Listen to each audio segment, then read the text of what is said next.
Thank you, Mayor DePella. We are live streaming.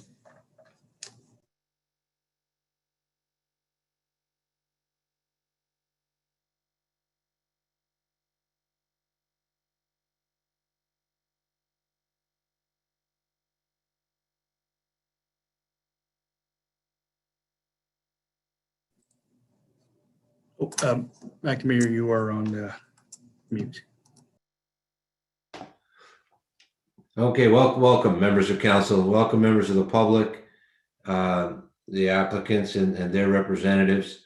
Welcome to this council public meeting. I'm going to call the meeting to order, and first I'm going to read a public notice. Due to the efforts to contain the spread of COVID-19 and to protect all individuals, city facilities will not be open to the public to attend council and committee meetings until further notice.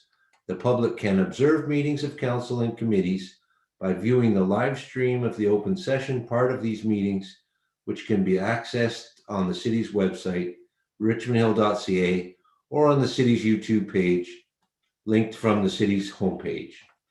Now, just with regards to public comments, the public may submit written correspondence regarding agenda matters by email to clerks@richmondhill.ca, and written correspondence must be submitted by 12 p.m. on the day of the meeting. The comments submitted will be provided to all members of council, considered as public information and noted in the public record. So we have many items of correspondence tonight. On one of the items we have 44 separate items of correspondence. So that members of council have that. It's part of the agenda.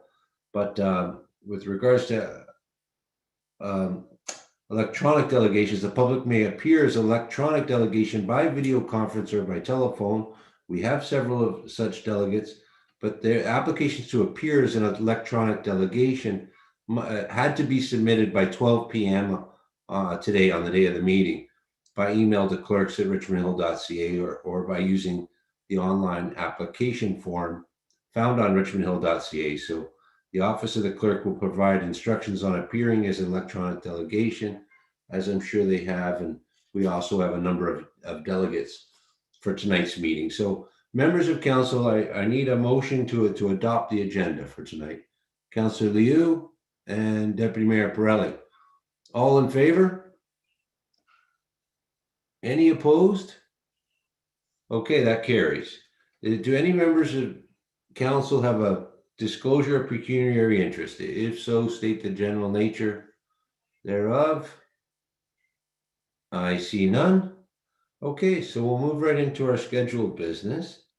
The first item, 3.1, is a request for comments regarding the official plan amendment and zoning bylaw amendment applications that have been made by the Acorn Development Corporation, Acorn Major Mac Inc., and Wood Creek Development Corporation. So on behalf of the city, we have someone, I'm sure, to present this to council. Pardon me, Acting Mayor. If you don't mind reading the public hearing statement that is on. Yeah, I thought we're missing a statement here because okay, so I'm gonna go back. I don't have that. Could you put it up on your screen? Yeah. Fine, thank you. It didn't form part of the agenda for some reason, the one I have anyways. Sorry about that. This is an important notice. It's important that members of the public be made aware, because there's rules regarding party status at LPAT should that ever happen. Okay, here we are.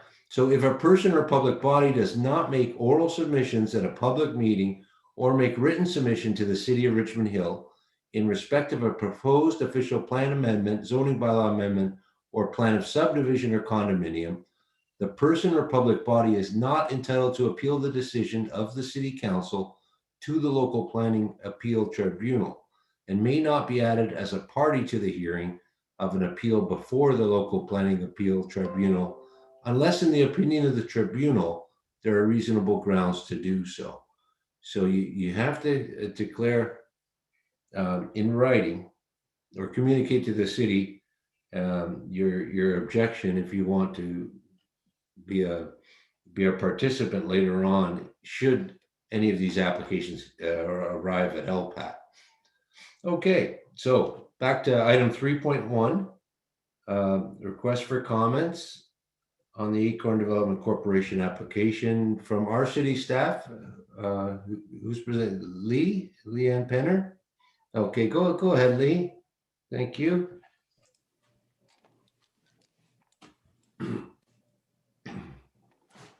Good evening, Acting Mayor DePaula, members of council, and the public. The first public meeting tonight involves applications for official plan amendment and zoning bylaw amendment to permit a high-rise residential development on lands municipally known as 190, 210, and 230 Major Mackenzie Drive West, and 129, 133, 137, 141, 143, and 147 Arnold Crescent. Next slide, please. The subject lands are located at the northwest corner of Major Mackenzie Drive and Arnold Crescent and have a total combined lot area of approximately 2.68 hectares or 6.64 acres. The land holding is comprised of 9 contiguous parcels, each of which are either vacant or presently support single detached dwellings that are to be demolished to facilitate the proposed development. A tributary of the East Don River predominantly bisects the lands in a north-south direction. Surrounding land uses include a single detached dwelling and city-owned woodlot to the north, single detached dwellings to the east, Alexander Mackenzie High School and Mackenzie Richmond Hill Hospital to the west, and a range of uses to the south, including low and medium density residential uses, a medical office building, a fire station, a police and EMS station, and approved high-density mixed-use residential development site at the southwest corner of Major Mackenzie Drive and Atkinson Street, and the Richmond Hill Central Library. Next slide, please. Through these new applications, the applicants are seeking approval of a high-rise, high-density residential development comprised of 790 residential dwelling units on its land holding. The proposal is to be a multi-phase development comprised of 4 residential buildings with tower heights of 10, 12, 14, and 19 stories with at-grade townhouse dwelling units along Arnold Crescent. Vehicular access is proposed by way of a right-in, right-out private lane onto Major Mackenzie Drive and Arnold Crescent. Furthermore, a reconfigured watercourse channel and associated buffer is proposed along the westerly limits of the subject lands. Next slide, please. The applicant's official plan amendment application seeks to redesignate a portion of the subject lands from neighborhood to local development area and to modify the existing natural core designation to correspond with the proposed realignment of the existing watercourse. In addition, the applicants are seeking approval of a maximum building height of 19 stories, a maximum gross floor area of 62,200 square meters, and a maximum gross density of 2.35 times the lot area, among other site-specific exemptions as outlined in the staff report. The applicant's zoning bylaw amendment application seeks to rezone the subject lands to multiple residential 10, RM10 zone, and open space O zone under bylaw 6671 as amended and bylaw 2523 as amended, with site-specific provisions to implement the development proposal. It is noted that York Region Transit bus stops are presently located on the north and south sides of Major Mackenzie Drive at Arnold Crescent. Also, a major transit station area, referred to as MTSA 40, is centered on the newly constructed bus rapid transit station at the intersection of Yonge Street and Hopkins Street and Elmwood Avenue. The subject lands are located approximately 660 meters walking distance from this new BRT station. In this regard, the subject lands are not within the boundaries of an MTSA as endorsed by Regional Council. Staff have circulated the applications to internal departments and external agencies for review and comment. The purpose of the report is to provide council and the public with an overview of the applicant's development proposal and has been structured for information purposes only, with a recommendation that all comments be referred back to staff for consideration. Thank you.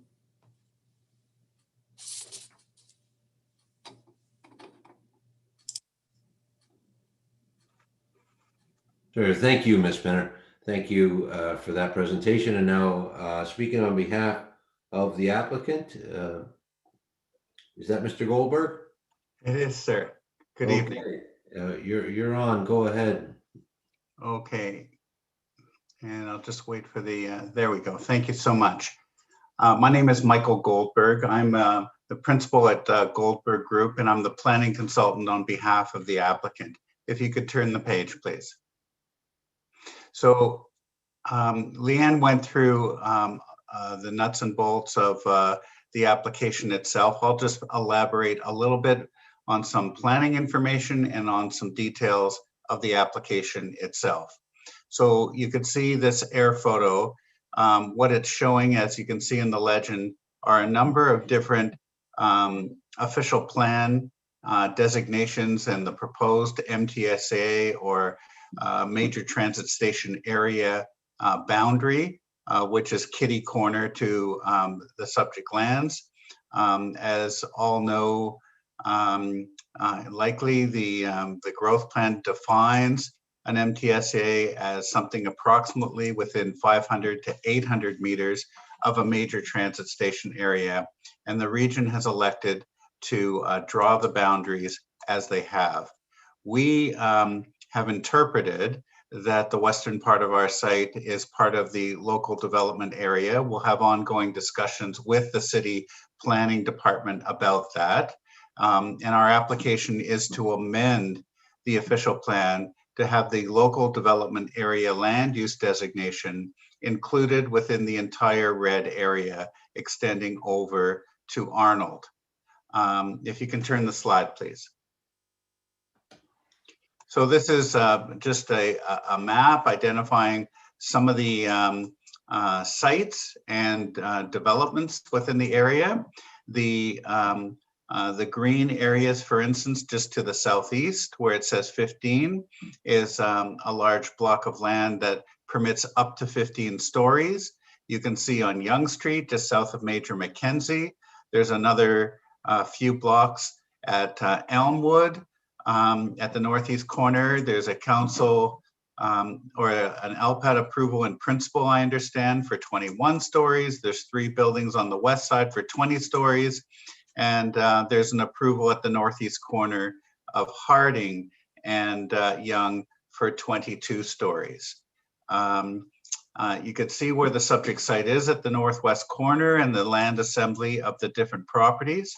And you could see in this that the remainder of the local development area is comprised of the high school, a city park, the Mackenzie Health Center, and there's an office building, a medical office building at the southeast corner of Harding Boulevard and Major Mackenzie.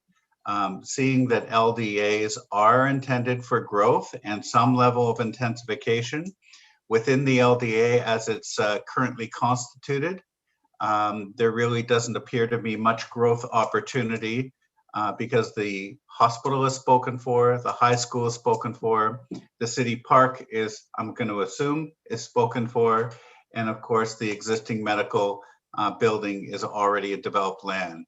So the only real opportunity lands as we see it within this segment along Major Mackenzie will be the subject site, which can accommodate some population growth. The regional official plan and the city official plan designates Major Mackenzie as a major transit corridor. There will be in the future planned bus rapid transit along that corridor. And already we're seeing on Yonge Street within walking distance of here, a BRT that runs up and down Yonge Street. 1 minute. Oh, next slide, please. These are just the land use designations as they appear on the official plan. Next slide, please. This is the air photo just showing the open space, the public open space, and a lot of open space that exists on the subject site. Next, please. This is the MTSA, and it shows that we are within the 800 meters of the major transit station area. Next, please. And there, the view on the top is the view at the western end of the site. And the view on the bottom is what would be, it's taken from the air, of course, but what is proposed adjacent to Arnold, with 4-story buildings occupying most and a stepped 12-story building at the northwest corner of Major Mackenzie and Arnold. Next, please. So this is the organization of the site. The light purple areas are the low-rise sections of 4 stories. The darker purple areas are where the towers are concentrated. So you can see there's 12 stories at the corner of Major Mackenzie and Arnold. Going to the southwest corner, there's a 19-story building, stepping down to a 14-story building, stepping down to a 10-story building. Next, please. Time. Okay, I'll let you finish up. 5 minutes is not much time for explaining a major project here, so just wrap it up there, Mr. Goldberg. No problem, sir. So you can see the driveway system. You can see the numbers in red on the screen where the different building locations are. And conceptually, we're showing the double row of trees that is enabled. The first row, of course, along the Arnold Boulevard being on the boulevard itself, and the rest of the landscaping on private lands. Next, please. These are the angular planes. So we were very concerned, and we certainly tried to respect the angular planes from all angles of the application. The staff report does raise that we do puncture the angular plane from the south side of Major Mackenzie, and you can see the extent to which we are puncturing it. It's just little corners of the building, and through the process, I'm sure we'll be able to fix that. Next, please. And these are just various views from various different locations, and I won't go through that because there's not really enough time to do that. Next, please. And then here's some ground plane views. So on view A is really the looking northwest from the corner of Arnold and Major Mackenzie. The view on number B on the right-hand side is looking south along the sidewalk from the north part of the site with the 4-story element. And that 4th story you could see is stepped back. So from the pedestrian perspective, it certainly falls into the background. And then number C, it's looking more in a northwesterly location from the east side of Arnold. And you can see the streetscape and the low-story elements of the buildings. Next, please. Thank you very much. Okay, so Mr. Goldberg, I'll assume that you'll be in attendance for the meeting to answer questions that are directly asked of you and as the representative of the applicant. Yes, sir. Okay, so good. So you may be able to elaborate based on specific questions you're asked. But thank you for your presentation. Thank you. Okay, so members of council, we have a number of other delegates. The first one is Naveed Tajali from 59 Arnold Crescent. Through you, Akimir, Naveed is not in attendance. The next Okay. So Brian Chapnick, 110 Arnold. Are you That's- Mr. Chapnick? That's me. Can you hear me? Okay. We can hear you. We can see you. Go ahead. Okay. Mr. Acting Mayor, Council, staff, and neighbors. My name's Brian Chapnick, and I live on Arnold Crescent in the village core of Richmond Hill. This neighborhood is the last remaining remnant of the old village of Richmond Hill, where one can still see church buildings, municipal buildings, and many homes dating back to the late 19th or early 20th century, many of which are historically designated. In fact, there are site plan control bylaws in place in this area which require municipal review of exterior changes to all properties. While these policies have sometimes seemed onerous to those who want to renovate, they've helped ensure that there is still now in 2021 a small town feel to the area. The commitment to try to maintain the character of the downtown area is described extensively in the existing official district. The official plan describes permissions for smaller low-rise and mid-rise format buildings with high-rise buildings allowed and encouraged only in the adjacent Uptown and Civic districts. In the Civic District at the southwest corner of Yonge Street and Major Mackenzie, adjacent to the Richmond Hill Library, there have already since 2016 been planning approvals in place for 8 high-rise towers ranging up to 20 stories in height and representing thousands of high-rise residential units. We do not need more high-rise development right across the street in the village core, where high-rise development has never been on the table. In fact, I believe it is inappropriate to even give serious consideration to a development proposal which is so clearly outside what is allowed under the official plan. As summarized in the staff report issued last week, these lands within the village core are designated neighborhood with permissions of up to only 3 stories maximum. These lands are not within a key development area or within an MTSA. Even in the unlikely case that a portion of these lands are found to be within the adjacent local development area, this proposal significantly exceeds the associated height and density permissions. Myself and my neighbors would consider it a breach of public trust for council to allow such an egregious exception to the official plan. Development in this oldest, most historic part of Richmond Hill should not be driven only by the desires of developers who can cobble together multiple parcels of land. The general trend towards densification does not mean that there should be high-rise buildings approved on every piece of land large enough to accommodate them. Any development on these lands needs to be of an appropriate scale and design to fit in. This proposed development plan does not. How can 790 new residential units be expected to integrate into a neighborhood that comprises only about 500 homes from Major Mackenzie up to Mill Street? This plan will require upgrades to the roadways, upgrades to the storm and sewer network, and more schools to be built to accommodate the children who will live there. Who will pay for these upgrades? Development charges cannot even begin to compensate for the additional direct and indirect costs caused by more than doubling the population of the community in one fell swoop. While I believe that the current development proposal should be rejected outright, I would encourage the developer to work with staff and apply some thought and vision to create a revised development proposal that meets the immediate needs of densification, but integrates better into the oldest neighborhood in Richmond Hill. I believe that this vision would include much lower buildings with fewer residential units, incorporating features such as more significant terracing of the buildings to create a more boutique feel as opposed to solid hulking glass towers, wider pathways with more landscaping, and a bridge over the realigned natural watercourse to connect Arnold Crescent with the Dawn Park on the other side. The developer of these lands must be required to demonstrate how the community will benefit as opposed to only being negatively impacted. Many of my neighbors wrap up, Mr. Chapnick. You got 30, wrapping up. Many 30 of my neighbors have joined me in starting a new group, the Village Core Residents Association, to continue discussions about not only this proposed development, but also how the upcoming changes to the official plan might impact, help ensure that the result is acceptable to those who live here, not only for those who wish to profit.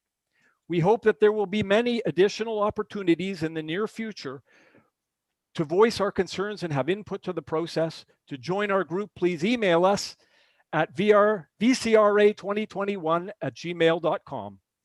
Thank you for your attention.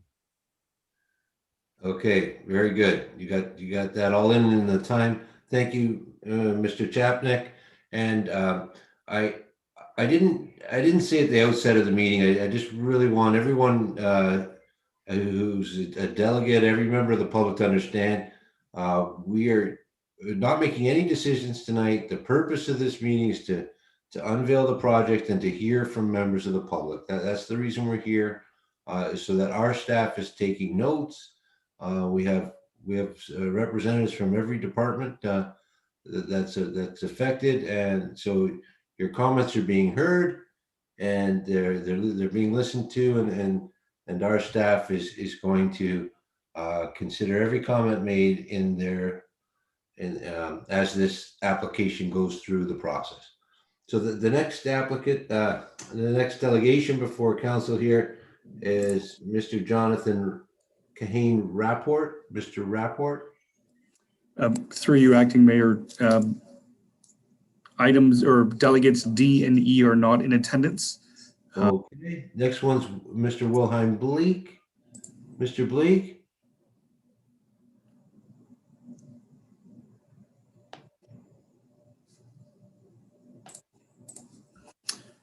Are you?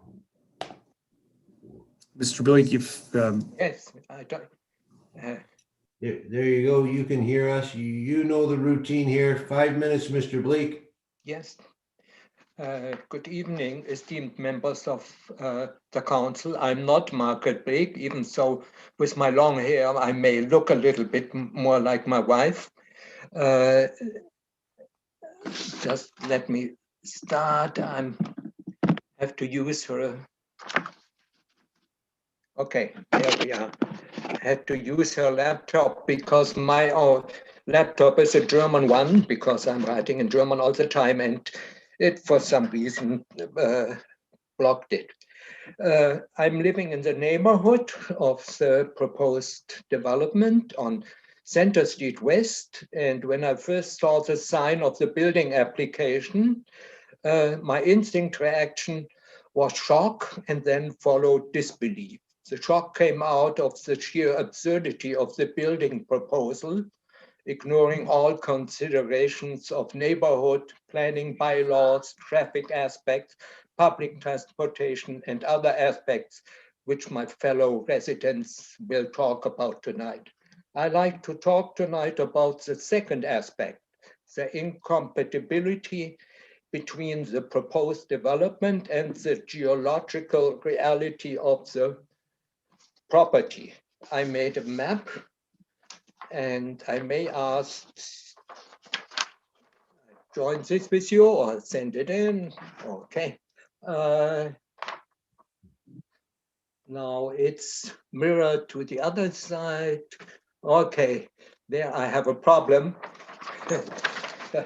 I wasn't aware that it's mirrored, but let me describe it, because since you're familiar with the site plan, which was in the staff's report. The property in question is characterized by two main features. First, from a rise of about 6 meters from its east on Arnold Crescent to its western boundary on the grounds of Alexander Mackenzie High School property. Secondly, already mentioned, the bisection of the lands in the north-south direction by a tributary of the East Don River. I'm quite familiar with this tributary because it forms the southern border of our property on 136 Center Street West. Most of the time, this tributary looks like nothing, like a dent, a ditch in the landscape. It carries water only in the springtime. Luckily, just now, I checked it today, both at our property and down at the property of the applicant. But every few decades, it fills up with lots of water. I remember a spring in the early 1990s when this happened, and in connection with heavy rain, most of the basements of the houses in our neighborhood on the south side of Center Street were flooded. The applicant is aware of this challenge, but he thinks he can master it by, and I quote, reconfiguring the water course. I looked a little bit harder. It's hard to see on the plan I have, but he thinks of a channel from the middle of the western limits from the middle of the property to the western limits of the subject lands. This idea seems to be to me questionable for three reasons. First of all, water does not flow up the hill. It is not a magnetic hill like a mountain. This means that the channel, and I think it's meant an open channel, has to be at least 5 meters deep with quite a slope on both sides to hold the water. Second, The water will have a hard time following two sudden turns. First, coming from the north with a 90-degree turn to the right, and then after a few meters already, a 90-degree turn to the left. Third, watercourses tend to have amazing memories, remembering their natural paths after decades, even centuries. This sounds a little bit poetic, but I like to sum up my questioning of this proposal by thinking back of my own experience. I grew up at the Rhine River, just south of West Germany's post-World War II capital of Bonn. The meandering course of the Rhine was meliorated in the middle of the 19th century to make way for freight ships, steamboats, and so on. But every few years, Father Rhine, which is the topic, he is called there, the river, remembered his old ways and flooded the basements in Bonn and Cologne. After the Second World War, Time's up, Mr. Bleak. I remember strongly, yes, I'm coming to the end, the American occupation authorities ignored this common knowledge and built their High Commission in 1952 in the ancient floodlands. Come spring 1953, with its annual flooding, and the buildings and the cataracts were drowned in lakes of water. We Germans showed Schadenfreude, bloating, but I think Schadenfreude made it into English. In general, I'm closing. I don't want to be remembered in this city, which became my home for the last 30 years, in some distant future as a strange old man with a German accent. And thank you for your patience in trying to hear and understand me, who warned about the magic power of water, even when it looks like nothing today. Okay, thanks, Mr. Bleak. I have to cut you off in fairness. Development, all wisdom in deciding. You know we will. Okay. Well, thank you for your comments. They will be considered. And the next delegate is Yang Jia from 1 Genevieve Court.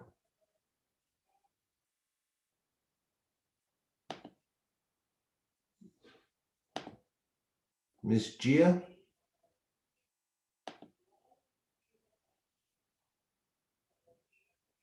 I can see you on there. Just unmute and start your video.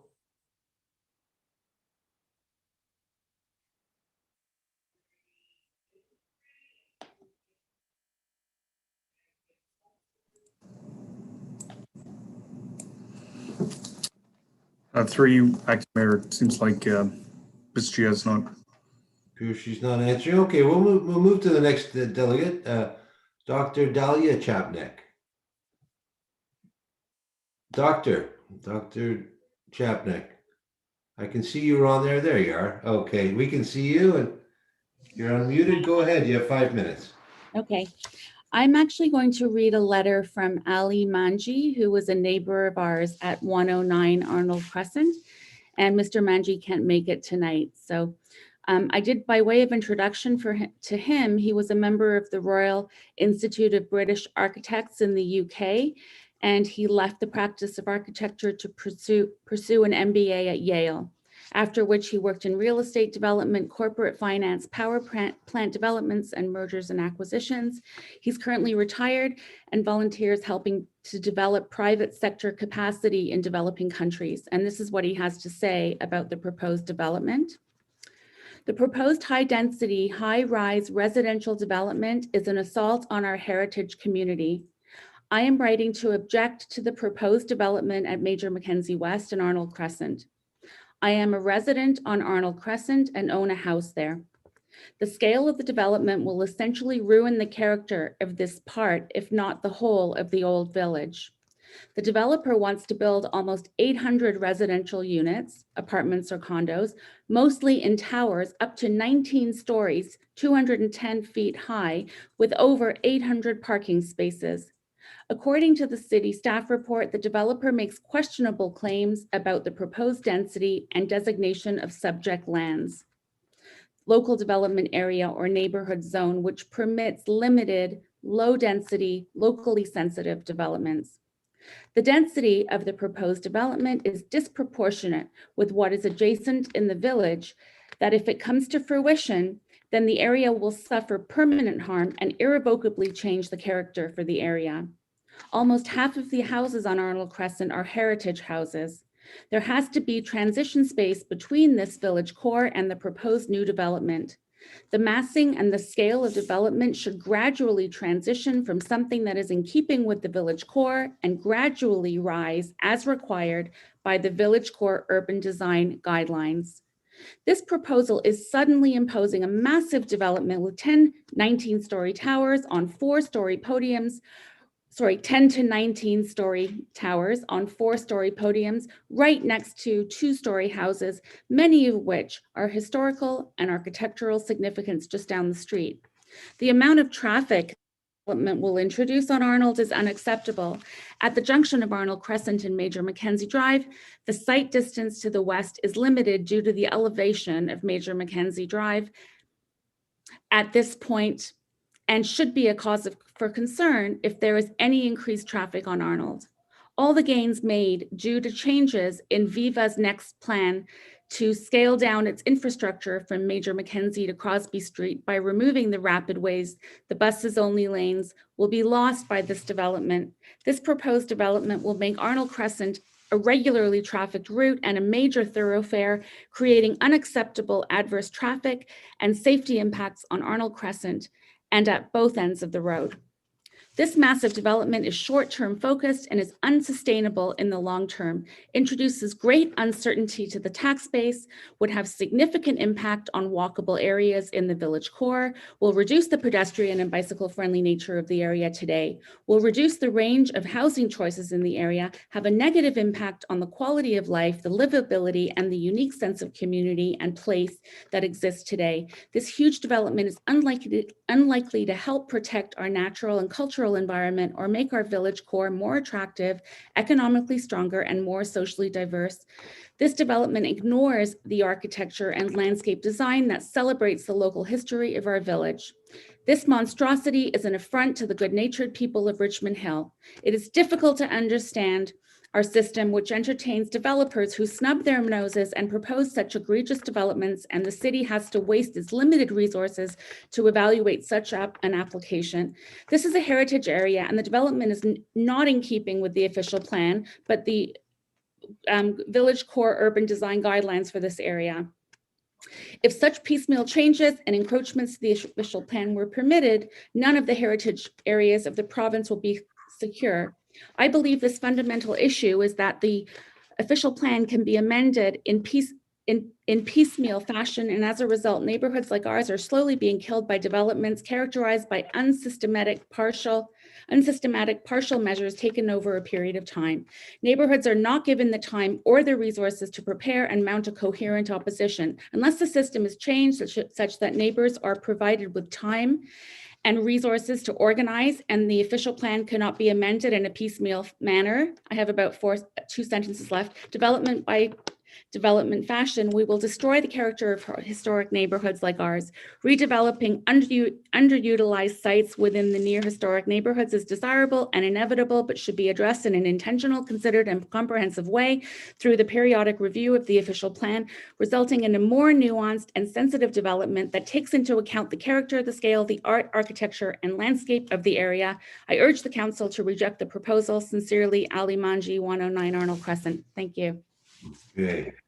Well, thank you, Dr. Chapnick, for wrapping that up quickly. I think we, because of the precedent set by the applicant's representative, I'm inclined to give the residents presenting here a little longer than the 5 minutes, but I really ask if you could keep it to the 5-minute limit. Next speaker is Paul Nixon from, I believe it's 66 Innis Crescent, 16 Innis Crescent. Mr. Nixon, go ahead. You have 5 minutes. Hello, councillors. Hello, Acting Mayor DiPaolo, Deputy Mayor Pirelli. Thank you very much for having me this evening and hosting. I live at 16 Innes. I attended the official plan update several weeks ago. It was moderated by Susan Hall from Lyra, Dave Barrows, Sybil von Kersel, Patrick Lee, David Dixon all spoke. It was very informative, and I got a lot of background into the official plan update for Richmond Hill heading towards 2041. Listening to Mr. Dixon, his thoughts for possible planning direction for Richmond Hill, he spoke about attracting and retaining millennial talent as a key to innovation and vibrant and diverse community. I'm grateful for a council with the forward thinking of this plan to develop community with 4 pillars of excellence described by Mr. Patrick Lee: increasing economy, design excellence, green and sustainable, protect and enhance. The intent was to grow along 2 major corridors of Yonge Street and Highway 7. So I'm here this evening with some concerns, like everyone else, for the Acorn project development proposal at Arnold Crescent and Major Mac. My interest is twofold. While perhaps not the millennial talent that Mr. Dixon was referring to, I am blessed to both live and work in the community of Richmond Hill. I'm a phys ed teacher, a French teacher, and a coach at Alexander Mackenzie. Alexander Mackenzie High School is, as some of you may know, one of the adjacent properties to the proposed development. At the official plan update meeting, Mr. Dixon referenced the COVID effect of a decrease in innovation. I think every profession has been touched by this pandemic. However, even prior to COVID, it may be surprising to some that our young people were already facing a mental health crisis.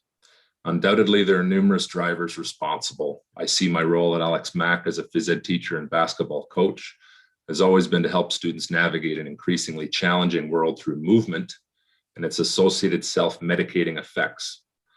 However, over the past number of years, I have noticed something disturbing. I am receiving more and more young people in my classes who are essentially non-movers. Rather than teaching them new sports and games, I actually first have to teach them how to run, jump, and fall. Why is that? Society is, of course, quick to blame technology for obesity and lack of play. No doubt technology plays a role, but in addition, so does parent investment time with their children. Environment is a primary concern. Collateral damage of urbanization has been a drastic reduction in young people's casual opportunities to roam their surroundings and engage in regular movement. There are more high-density buildings with less green space and less quality green space. In spite of an increasingly complex urban existence, it has been my pleasure and continues to be to help students conquer these challenges. The effects of both community and space at Alex Mack is a blessing to my students. However, should the development proposal be approved, I fear my students stand to lose in both these aspects of community and space. Community. I take my students on runs in the residential community that surrounds the school. We are fortunate to have a couple of options. Our shorter run, called our Mill Pond Run, is exactly as it sounds. We run from the school to idyllic Mill Pond and back. Our longer version, we call our Terry Fox Run. This route takes us north along Trench, east along Rumble. We wind our way back along the beautiful small residential roads of Lucas, Mill Hall, Elizabeth, finishing with a sweep down Arnold Crescent back to the school along Major Mackenzie. Over the years, I've come to realize my students get far more out of this regular foray into community than just fitness. I teach them to give right of way to people they encounter along sidewalks. I teach them the hospital is a place of healing and be mindful of what people might be dealing with. I train them to point their intent at intersections and wave thank you to vehicle operators. But this is the best part. Since I live in the community I work in, my students get real feedback. I can relate to them when a local community member tells me how awesome the kids were out in community. When I tell them this, they smile the next day. That's the effect of community. Should this development proceed, I will not be able to, in good conscience, continue taking them on that running route. They will lose that opportunity. Space. The school is blessed with land, and in the phys ed department, we use all of it. In normal times, if you travel along Major Mac, you may catch a glimpse of our epic capture the flag battles. They are legendary. You'd be hard pressed anywhere else to see students run and move with maximum effort for 75 minutes. This is again a credit to my young people and the land they get to enjoy. However, I also have concerns like Mr. Bleak with the space to the east side of our school. The property development plan mentions redirection of watercourse. Fed by this watercourse on the east side, there's an established lush forest. houses on Bridgeford Street South, they Please wrap require up. sump pumps. Okay. I'm not naive to think that urbanization can be held to no development, nor as a resident do I think we should be immune to development. But we need to grow responsibly with community and equity at the forefront. In this case, what is the developer proposing for community? As David Dixon pointed out, density without amenity is crowding, density with amenity is community. Considering the 4 pillars of excellence, I request council to consider the impact of this decision on the lives of my students with positive community interaction and green space at the forefront. Thank you for your time and your continued effort to make Richmond Hill a great place to work and live. Thank you very much, Mr. Nixon. That some definitely compelling arguments there. Okay, our next delegation from JP Morrison at 12 Innis Crescent. Yep, that's right. Can you hear me? Yeah, Mr. Morrison, go ahead. You have Great, 5 thanks minutes. very Okay, thank you, Acting Mayor DePaula, Deputy Mayor Pirelli, councillors. Thank you for hearing me today. I'm actually here on behalf of several members of my community, over 60 in fact, to present key elements of our neighborhood objection that's fully outlined in a letter submitted to the clerk by Leila Nixon on March 22nd. It's further down in the agenda, so these are some of the highlights. We all live in the Mill Pond area of Richmond Hill, some of us for over 50 years. We have diverse backgrounds, families, and interests, and we have a common concern with the proposed development. I think it's important to note that we don't have any issue with growth and development opportunities in the neighborhood. However, we believe the proposed developments blatantly disregarded the strategic growth and sense of community that the City of Richmond Hill official plan and the applicable bylaws are in place to protect. The official plan, in its own words, seeks to facilitate compatible development that enhances the character of each area, promotes innovative, sustainable design, and is context sensitive and human scaled. The official plan is extensive. It makes careful and deliberate specifications for each area and aspect of Richmond Hill. As a group, we want to support the city in delivering on its vision. However, the proposed development doesn't come close to complying with the plan nor the applicable zoning bylaws. And so we don't think it should be allowed to move ahead as is. We've outlined the details of these large deviations in our letter. As well, the staff report on this topic, which was prepared for this meeting, highlights the same glaring deviations more extensively and with more detail. Given the significant scale and proposed density of the application versus the existing surrounding zoning designations, we believe this to be a case of spot zoning, which would unfairly benefit the group of development corporations to the detriment of both the residents who live in the proposed development as well as the existing community. To quote again from the official plan, the following guiding principles were developed with the community to provide direction for the policies in this plan as well as future land use decisions. The official plan is one of the most powerful public policy documents that a municipality has to guide future growth and development and meet the needs of its community. Therefore, since the plan was developed with the community and incorporates significant input from the planning department and other experts, large-scale deviations should not be accepted. We believe that there can be a version of the proposal that's consistent with the spirit of the official plan in accordance with the applicable zoning bylaws. There can be a version that offers green space and amenities in proportion to its density plans. And there can be a version that's consistent with Richmond Hill's overall growth strategy.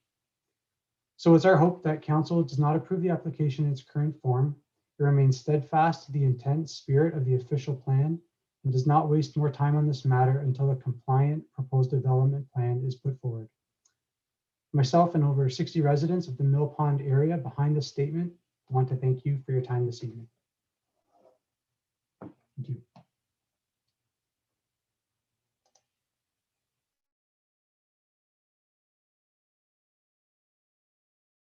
You're on mute, Mr. Acting Mayor.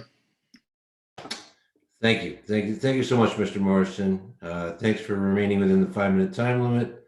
Our next delegation is Daxine Liu from 48 Bridgeport Street. Can you hear me? Yes, we can. We can hear you. We can see you. Okay.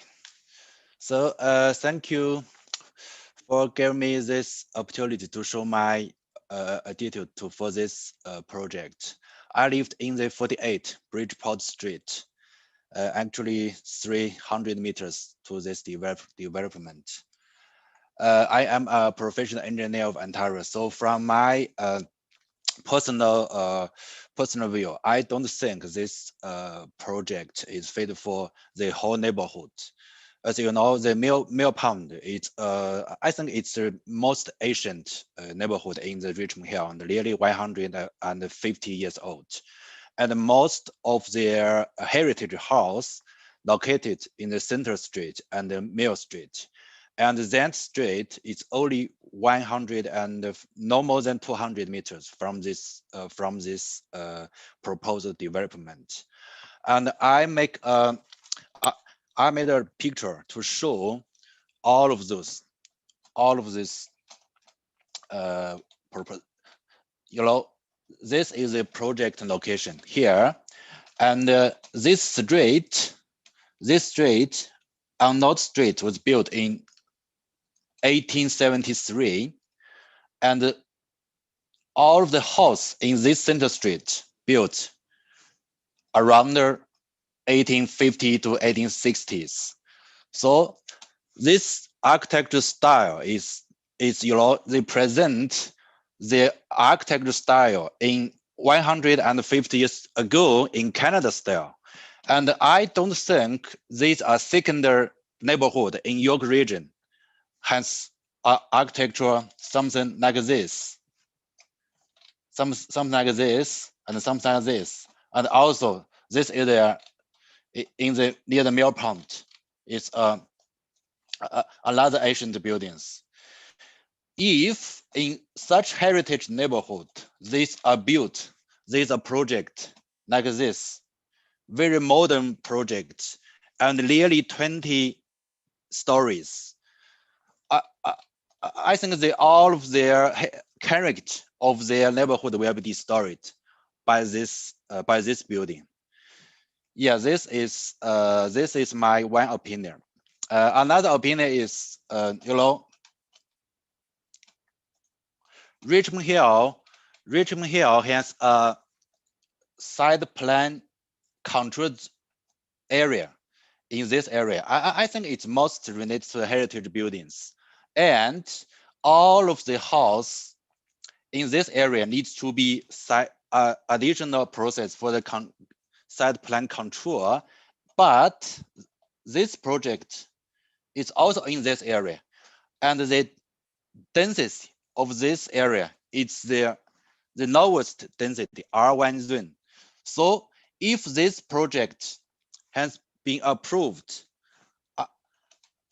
I think, one moment, I will show.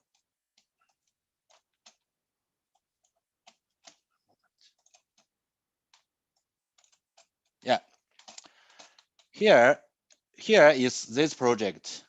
If this project has been approved, I think in the same street, the other project will also be approved because this is the first case. And the whole Mill Pond neighborhood, this area will be, the whole heritage character will be destroyed by this area. And from there, all of the official plan of Richmond Hill, all of the high-rise building is along the Young Street. And here is only for the hospital and the high school. And this is the Richmond Hill downtown area. If these are 19-story buildings here, all of their official plan will be broke by this building in this area. Yeah, so from 30 seconds, Mr. Liu. Okay. Wrap up, please. Yeah, so I believe this proposed building is not fit for our neighborhood, and I am complete opposite to it. Thank you all. Okay. Well, thank you for your comments. Next speaker is David Fleiner. from 224 Glenada Court. Mr. Fleiner? Good evening, Acting Mayor, councilors, and other residents. I might point out that the previous speakers have done an excellent job in covering a lot of the material. I live on Glenada Court, and I've lived here in Richmond Hill for more than 50 years, the last 30 involved with development issues affecting my neighborhood. These include Guinevere across from the site, Sunliner Glenada, Tridel Renaissance, Laurier, and Glenada Infill. All were challenged at the OMB or LPAT. All ended up in somewhat acceptable solution, except Laurier, the one this council may be most familiar with. Let's get down to some numbers. Our neighborhood consists of 4 streets, the immediate neighborhood I'm speaking of. That is Guinevere, Highland, Glenada, and Arnold, particularly Arnold. And with council's approval of the Laurier development, an additional 200 residents joined our 100 high-end homes in this community. Acorn, with the plan that they've come up with, will add approximately 2,000 additional residents. This does seem extreme. Since there's no way I could address all my concerns in my limited 5 minutes, after reviewing the provided materials, I have submitted a detailed 3-page letter, and I encourage counselors to read it, and I would appreciate any comments. Some material was obtained late, and some others was obtained only under the Freedom of Information Act. For this reason, I'd like to reserve the right to submit additional comments after we have seen and heard the presentation tonight and planners' comments, and after we've had time to review the material and reports, and after we've heard comments from individual counselors. My concerns, very briefly, are this site is problematic. High rise is not acceptable for this location. Traffic concerns on Arnold, traffic concerns on Major Mac, impact on existing neighborhood, converting a prime residential area to extreme high density. With limited time, I really can't get involved in all of them, but just as a matter of interest, there has been for a long time, for as long as I can remember, attempts have been made to develop all or part of this site without success. A recent application was filed and withdrawn by the applicant. It contained many similarities to this one being discussed. I was told at the time they did not get conservation approval to relocate the water course. There's other concerns that we have with water surface. This is in a flood zone. So we have other concerns, and I don't want to be cut short on time. So I will continue, and I encourage anyone to read that information if they can. Traffic is a major issue. The applicant's 72-page traffic report conclusion is that no changes to the road system is required to handle the additional traffic. And for this reason, I'm requesting a peer review from the town to ask for. Arnold is a village street. It still has ditches. I cannot believe a report would suggest that there is absolutely no need for any changes.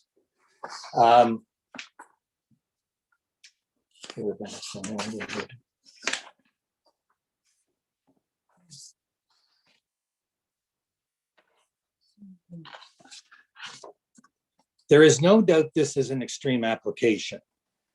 I'm in favor of reasonable development, but I believe this is not the intended to be the final outcome. Based on recent city decisions, developers and residents are left with the impression that anything goes. I ask you send a message that this is not so.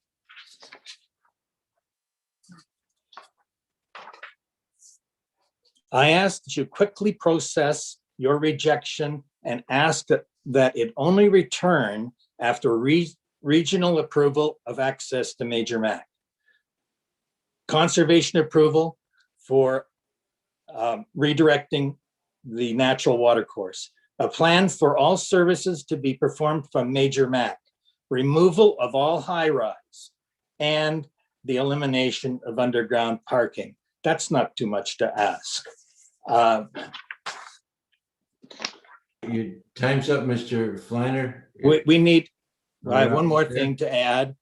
We need a clear picture of where we're coming from. Counselors, we want to hear what you think. We know what we think. Along with your comments, counselors, please declare your position for or against as it were to vote, as if you were to vote today. I asked this because several weeks ago, one counselor suggested this was a done deal. Until next time. Thank you. Thank you, Mr. Fleiner. Okay, we have one more delegation. Last but not least, Mr. Paul Sambla. Yes, that's right. 14 Bridgeford. Thank you, Your Worship. This is my first time addressing a city council, so I apologize if I'm not using the proper nomenclature, but I want to thank members of council for accepting my comments. Also, apologies if my kids are noisy in the background. I have 5-year-old twin boys, and I made the mistake of giving them dessert tonight. My name is Paul Sambla, and I'm a resident of Richmond Hill living at 14 Bridgeford Street South, due north of the proposed development. I wish to voice my opposition to the development slated for the corner of Arnold and Major Mackenzie.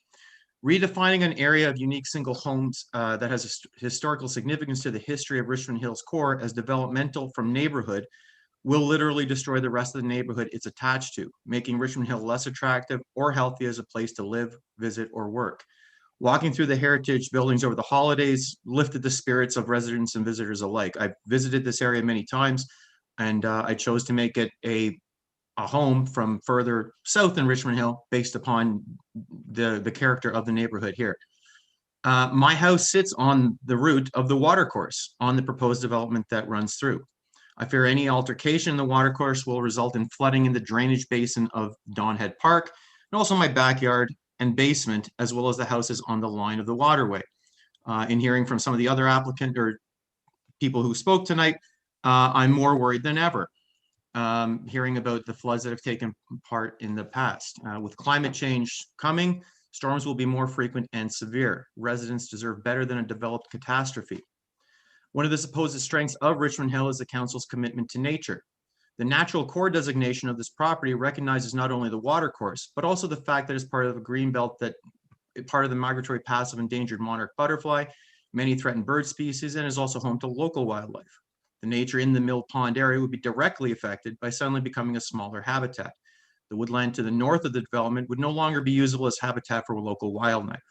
Habitat that also provides mental health benefits to residents in the Mill Pond area beyond the immediate Arnold Street locations, as the birds and animals present move along the green corridor. Removing the natural core designation over developing the property will destroy the habitat range needed for local wildlife to breed, feed, and shelter. If you just take a look at how many bird feeders there are in the neighborhood, you'll see how many people would be affected by the loss of this habitat. At this time of anxiety, why are we willingly destroying a source of mental health to Richmond Hill citizens? The size of the proposed development is a slap in the face of Richmond Hill's official plan, which works to keep the character of the neighborhood intact. Our city has asked for our input as citizens for direction as to how we as a city should proceed making our place a better place to live. I received such requests from the councilors here and deputy mayor's literature as well, delivered to my door. And residents have said that they like their neighborhoods, how they are, with the distinction and character here. It's a joy to visit when I didn't live in the area, and more so now that I do. Yet here at council, you are being asked by developer to allow our safe streets to flood with thousands of new cars, creating dangers for the children and seniors who already make this neighborhood home, and onto residential streets ill-designed for an influx of thousands of new cars, racing along Arnold Center and into the streets in the Mill Pond area. Development has to occur, of course, but not at its unsafe rate, ruining the livability of Richmond Hill. Thank you for listening. I think I beat 5 minutes. So thank you very much. You did, Mr. Sambla, good job. Thank you for your comments. And that was our last scheduled delegate. I bring it back now to members of council, and we'll start with the Ward 4 Councillor West. Thank you, Acting Chair. Thank you, first of all, to the many people that have written letters and the many speakers that we've had here tonight. I do want to acknowledge, and I'm very aware of how, this is a time out of busy schedules that, and putting together words that they're not, the general average citizen is not usually asked to do. And the passion for the neighborhood is clear tonight, and the number of letters is huge. And I would add that a lot of those letters represent a lot more than just one person. So there's been a huge outpouring, and I really appreciate that. I've spent an enormous amount of time talking to individuals over the last little while.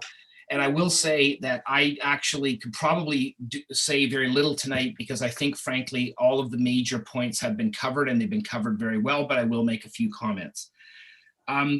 I usually try to start off in a situation like this to try to find something nice to say about the development. I cannot do that tonight. This is an absolute affront to the neighborhood, and I'm sorry, but it is one of the most unimaginative, jam-packed, inappropriate pieces of urban design I've ever seen. When I look at this site plan, I'm completely taken by how the developer has taken any possibility of green space in Mother Nature, squished it as far away as possible against the western side of this, and tried to stick in a few trees to make up for it. And it's way too big, way too dense, way too packed. And it incurs way too far into the neighborhood. Many people have referenced the fact that it's a historic and very important neighborhood in Richmond Hill, and this is definitely not in keeping with that. It's not in keeping with the official plan either. This has been discussed, but in the official plan discussions that we've had, we talk about building communities that have benefit to the rest of the community. This doesn't. I mean, there's nothing in this community that would ever ask anybody else from the community to ever visit. There's no parkland, there's no green space, there's really nothing. Unless you are living in there, there'd be no reason for the community to interact with this. Height matters, and especially when you're incurring this ridiculously far into the neighborhood. These 10 to 19 story buildings will be towering over the existing, pretty much 1 to 2 story homes. It's entirely inappropriate. The whole development is put right up against, really quite lovely homes, 2-story homes. There's no room for a buffer at all. It's completely an affront to the existing residents that live in that area. The other thing that hasn't been said tonight is that, if you look carefully at the fine print, this is looked at in a phased approach, because I suspect that the developer knows that there's no way that they're going to be able to sell all those units in one shot. But if you phase a development of that size that far into the neighborhood, it will be a constant stream of construction till who knows when, between the time it started and the time it's finished. And that's not acceptable in and of itself. It was mentioned about the MTSA. Yes, this is fairly close to the corner of Major Mackenzie and Yonge Street, but it is not in the MTSA. And the reason, right now, from what I understand with the region of York, the MTSA that they've delineated is not actually encompassing this area. And I would hope that our regional councillors will stand up for this area and make sure that it doesn't, because frankly, close is not close enough in a situation like this, and especially on a site like this that's so very sensitive. So I'm sorry, but that's, I think that if the developer wants to come back with something radically different than what they're discussing right now, I would be very happy to see it. But I agree with a couple of the comments that residents have made tonight, and to me in other times, that, we're not, close, we just tweak a little bit here and a little bit there. I mean, this has to be radically redesigned and radically brought down in terms of height, density, and frankly, with a much more imaginative urban design. And then I think that it would be good time for the community to have a serious conversation. But until that happens, I personally would never be able to support this and it's anywhere close to its current form. And I would certainly hope that the rest of my council colleagues can give the community that kind of assurance that that's the message that they will be sending as well. Because I think, frankly, that is what the residents that have made the time to come out tonight are asking for. So those will be my comments, Mr. Chair. I suspect that there may be further comments in the second round if necessary. Okay, thank you, Councillor West. Next is Councillor Syllabus. Thank you, Mr. Chair. I imagine that Councillor West will be moving the recommendations with comments back to staff. Thank you. If you don't mind, Councillor Syllabus, you want to move the recommendations that the comments be referred to our staff for information purposes only.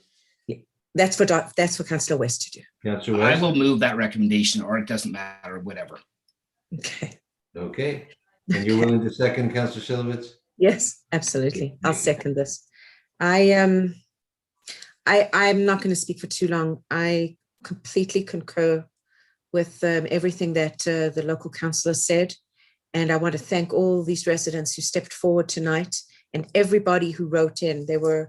There's a number of correspondence letters from Ward 5 across the road. So it shows that this particular proposal is causing consternation across the road, wide and far too. This proposal does not, under any circumstances, fit into this neighborhood.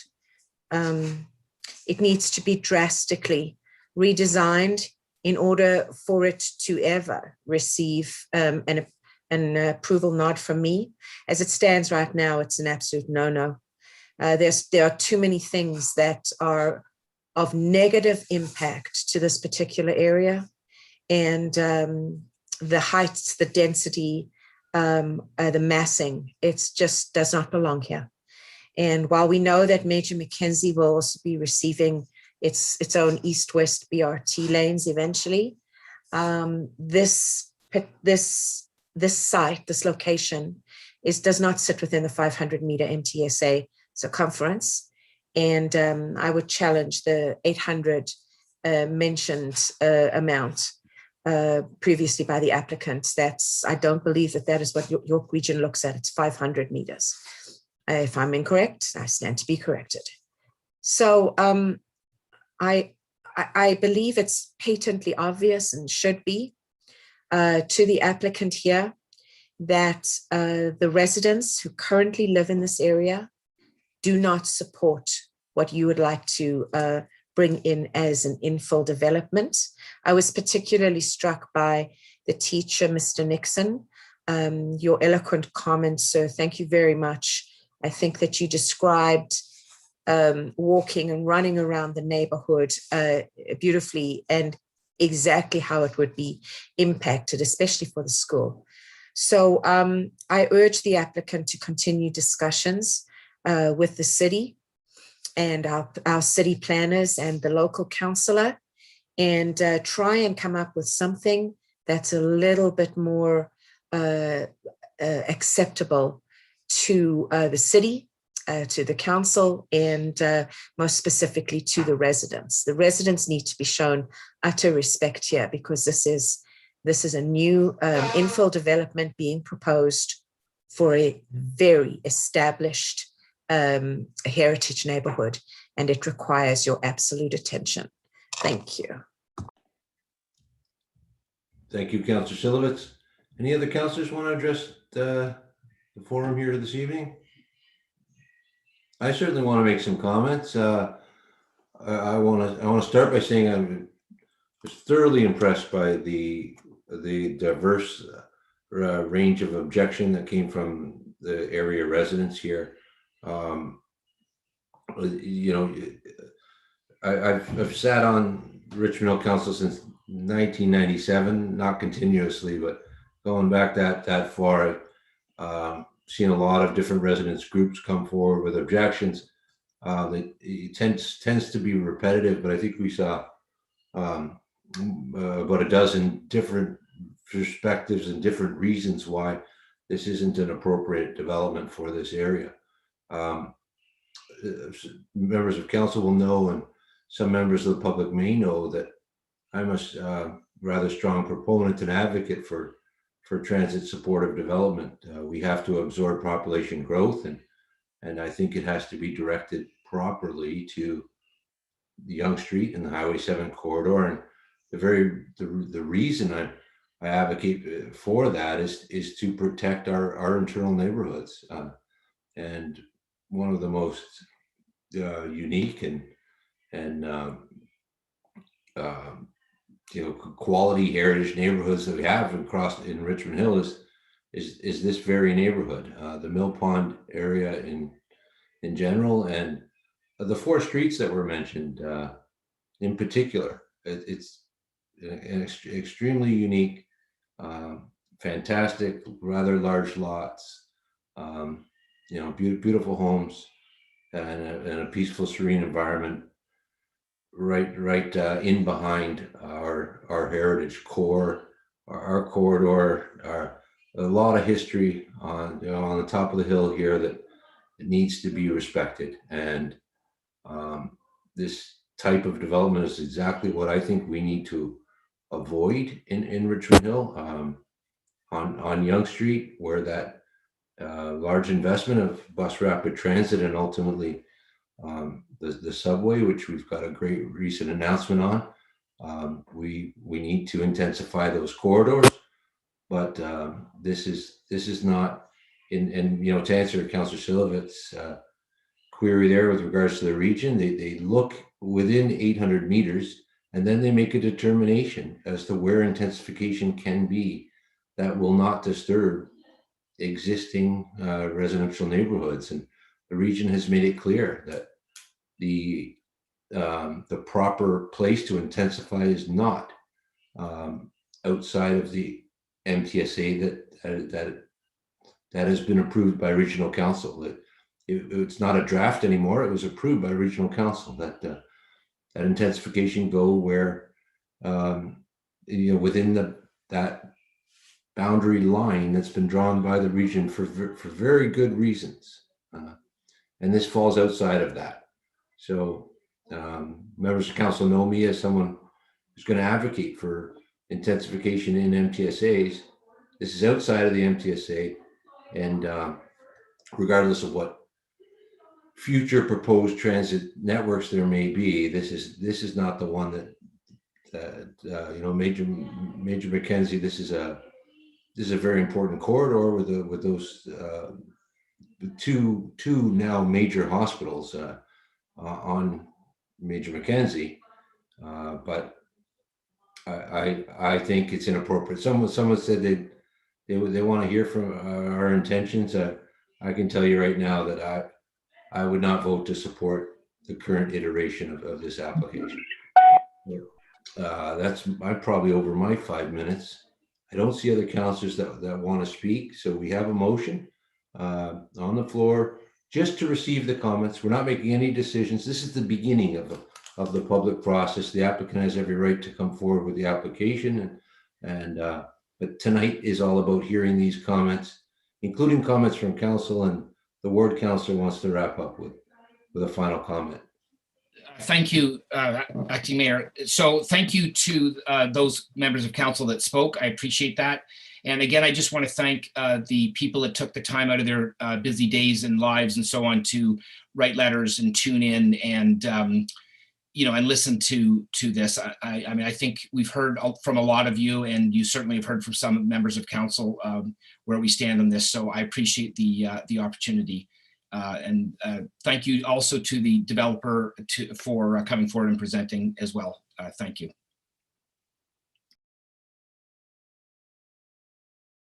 So with that, I'll call the vote on the motion before us to receive all the comments from all the delegations. All those in favor, that carries unanimously. Okay, thank you, council. Now we do have item 3.1.2. I'll need a mover and a seconder just to adopt the other items of correspondence that relate to this application. They have 10 items of correspondence from Councillor West. Okay, thank you. Seconded by Deputy Mayor Pirelli. All in favor? Okay, any opposed? Again, it appears to be unanimous to receive those items of correspondence. Okay, thank you very much. Those are in attendance on that item. We move to the next item. It's 3.2. It's a request for comments on official plan and zoning bylaw amendment applications made by the Gates of Bayview Townhomes, Inc. at 0 Nato Crescent. We have a representative from our city staff, Ms. Chang, to introduce this to us. Thank you. Okay, go ahead, Ms. Chang. Good evening, Acting Mayor DePaula, members of council, and the public. The final public meeting tonight involves official plan and zoning bylaw amendment applications for the lands municipally known as 0 Oneida Crescent. Next slide, please. The subject lands are located on the west side of Red Maple Road, east of the CN rail line, north of High Tech Road, and south of Bantry Avenue. The site has a total lot area of 1.51 hectares or 3.72 acres and has frontages on Oneida Crescent and Red Maple Road. Directly abutting the northern property line are lands owned by the city, which have been secured as a future linear park. The surrounding uses include high-density residential developments to the west, south, and north, with building heights ranging from 12 to 30 stories. The 3-story Langstaff Square Care Community is also located to the north of the site, and to the east is the Langstaff Community Center, the Red Maple Public School, Dr. James Langstaff Community Park, and a City of Richmond Hill Fire Station. Next slide, please.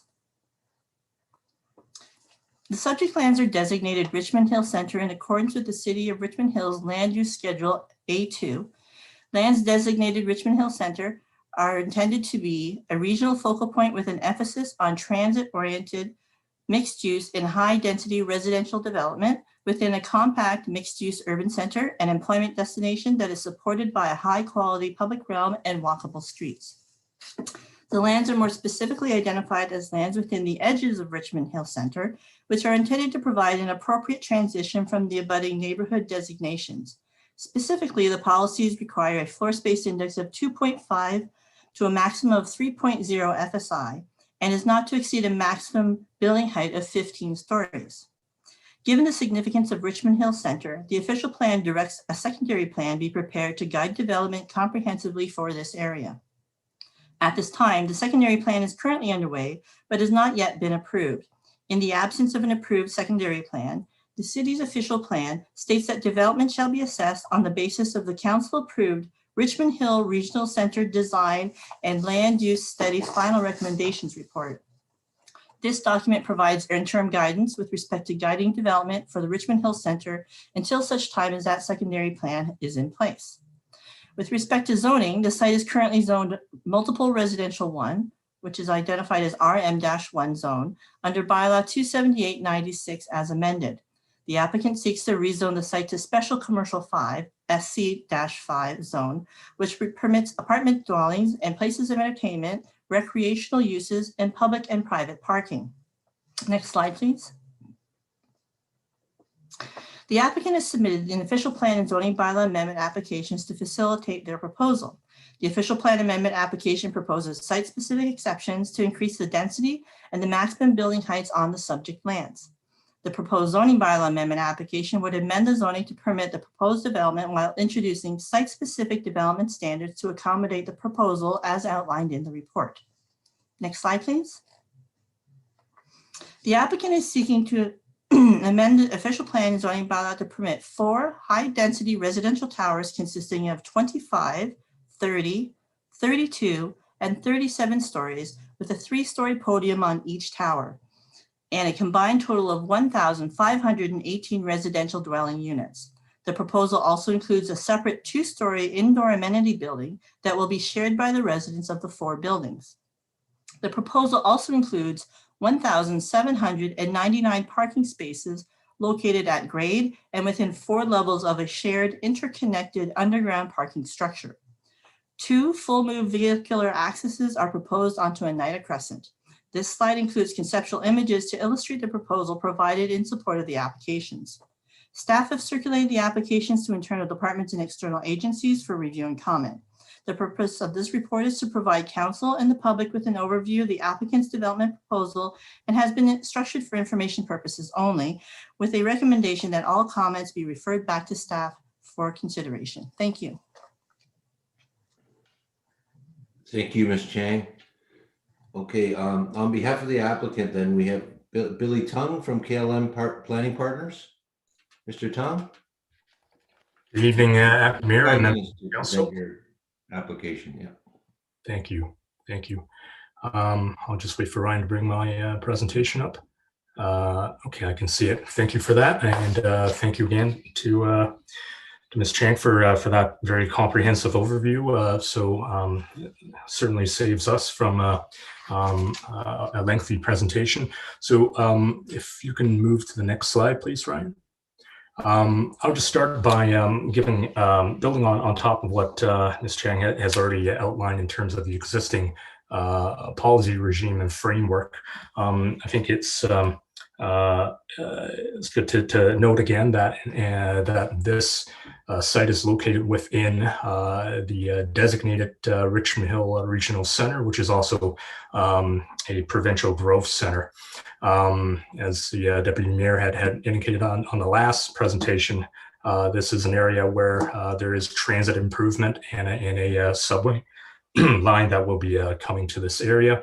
And the secondary and the regional center was designated to attract and encourage the greatest of height and densities in support of that high order transit. Not only is there subway, but the existing GO train line as well.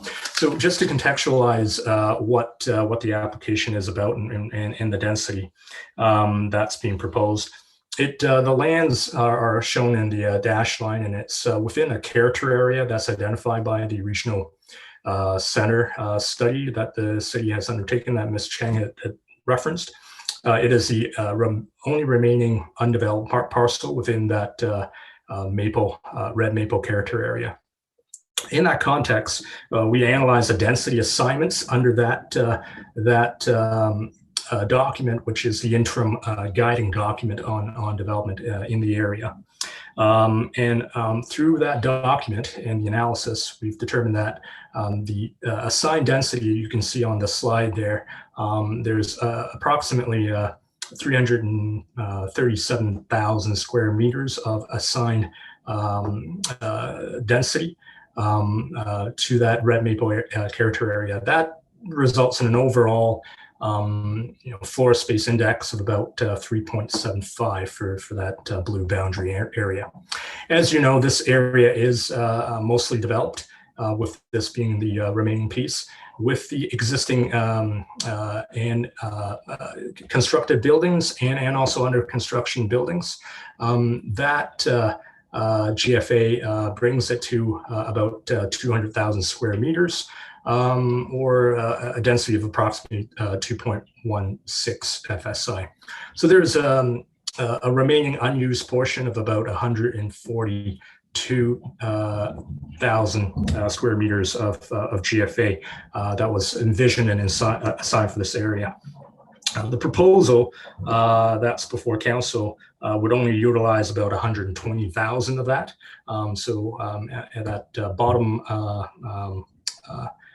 portion of the slide, we're showing that with the proposed density, this whole red maple area, as fully built out with the proposed development, would actually come just still under what was assigned or envisioned for this area, and would result in a blended density of about 3.49 FSI.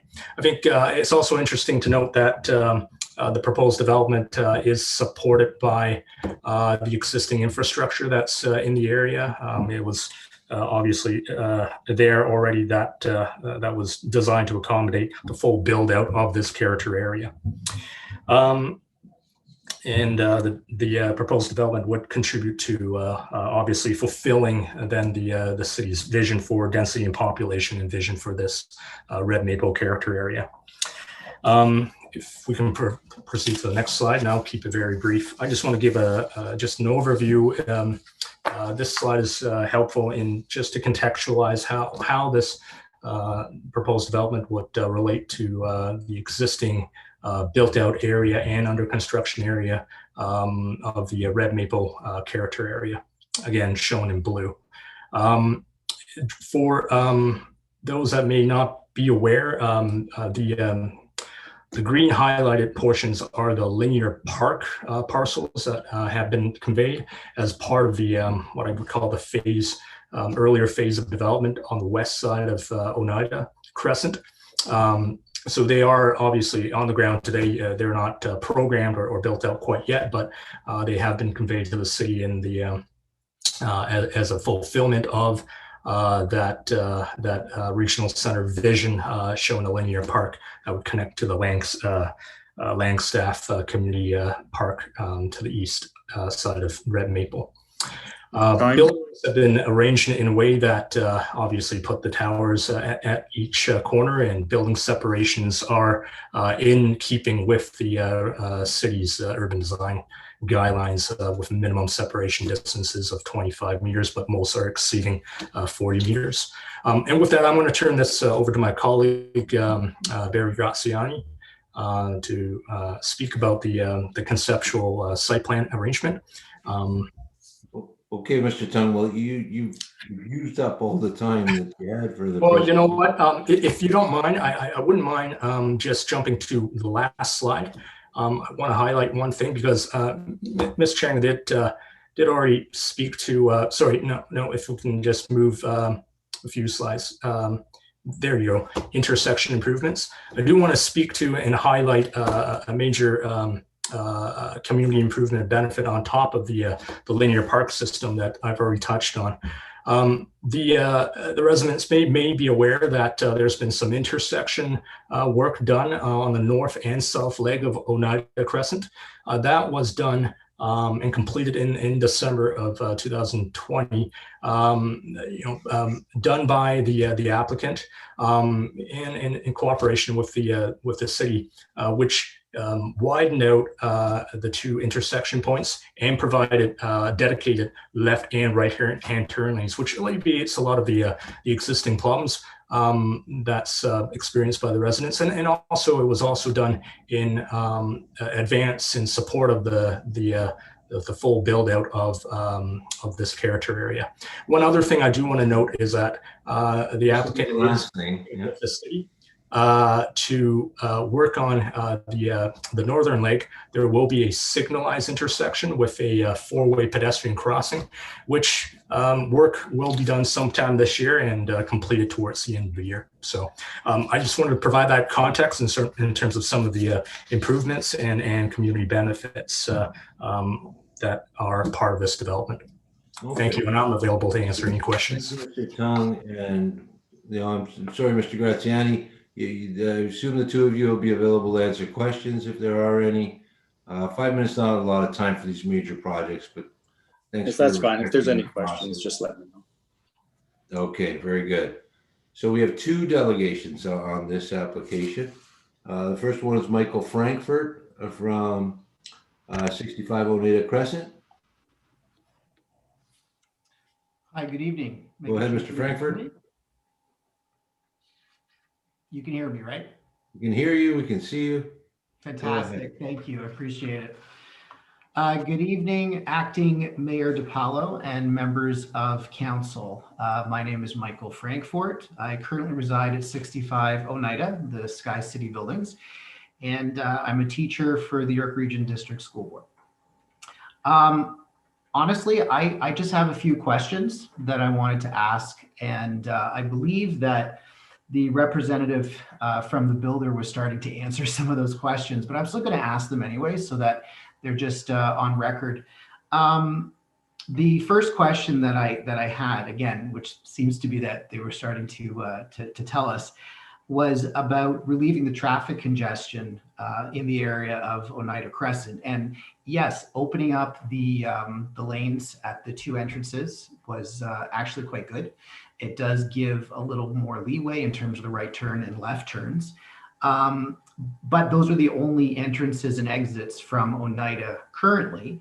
And I do apologize because I did not look into the plans in detail, and perhaps there is.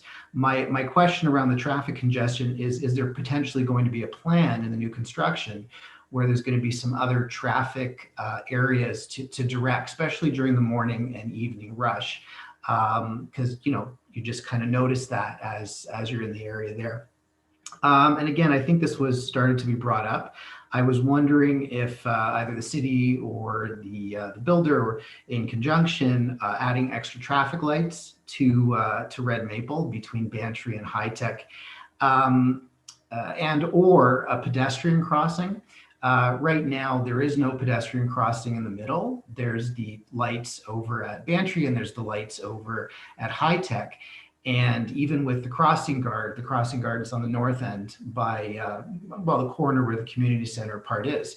So I was wondering if there was a way to look into getting some type of pedestrian crossing somewhere in the middle. It really helps for the residents of the whole Oneida Crescent to be able, to go across the street to the park, to have a little more safety in that area. Cars do come by very fast, and there's a lot of lanes there. And then again, it sounded like it was already answered. It was sort of the question about extra municipality parking, and it sounds like that's what it's going to be there. I'm very aware that there's going to be a lot of discussion about the building of more buildings and having larger high rises. And it's a question that goes to council. It's a question with the builder. That's really not my wheelhouse, and the decision is going to be made one way or the other.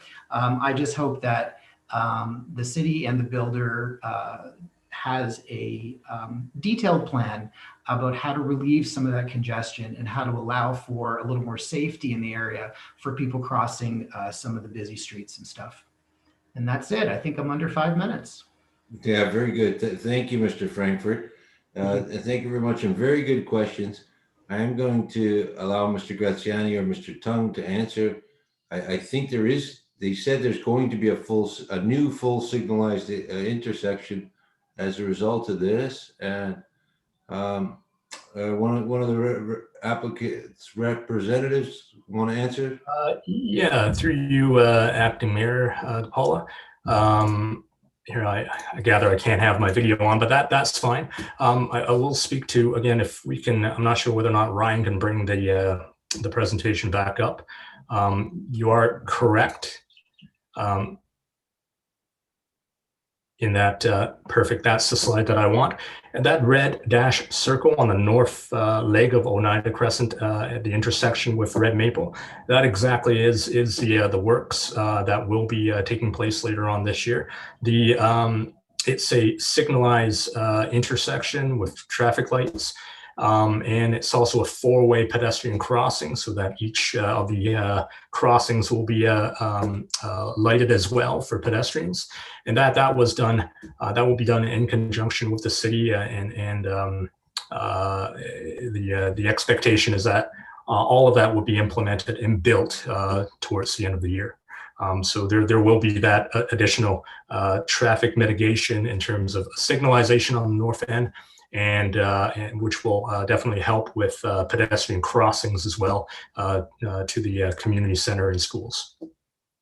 And we believe would also address some of the concerns about, we've read some of the concerns about traffic, the speeding along Red Maple, obviously with the additional signal and crossing that would certainly help. Okay, thank you. So I hope that answers your questions, Mr. Frankfurt. The other delegation, wait, yes, we just have one more. It's Mona Masumi, sorry, from 55 Oneida. Miss Masumi? Yes, go I'm ahead, here. 5 minutes. Yeah, just wait a moment to fix my video. Okay, sorry, for some reason, my video does not work, but okay. That's fine, we can hear you. Okay. Hello, and first of all, I want to say thank you for setting up the public meeting and allowing us to talk about our neighborhood. I think this vacant land initially planned for townhouse, not for high-rise building, and I believe that decision was made on the, accurate study and research by the city, for sure, based on different metrics. I wonder what changes persuaded the city to think this vacant land has a capacity for 1,518 units. Even if the new plan and new decision, even made through the new study and research, still I'm curious. I think because the result of two study is completely different. Because high-rise building, especially with this number of units, for sure increase the population significantly in this area. And just I want to know if there is any new metrics or standard. Maybe we don't know. And just I want to mention, we should not forget, except this, significant number of units mentioned for this, new proposal. Just recently, when I say recently, during last year, 4 more new tall buildings is constructed just very close to this land. And I think at least each of them has 200 units. And I don't know, I think just adding 2 lines for left turning is not enough infrastructure for support this new plan. And everybody knows that Oneida Crescent is a narrow street. I think there is no capacity for any other tall building in this area, and hope so you do not support this new proposal, because I really worried what happened, for this neighborhood.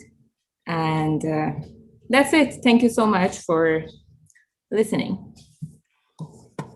Thank you, Ms. Masumi. Thank you very much. I'll just take a stab at the question you asked. What changed from contemplation here of townhomes in 1996, when the entire Bayview Glen plan of subdivision was created?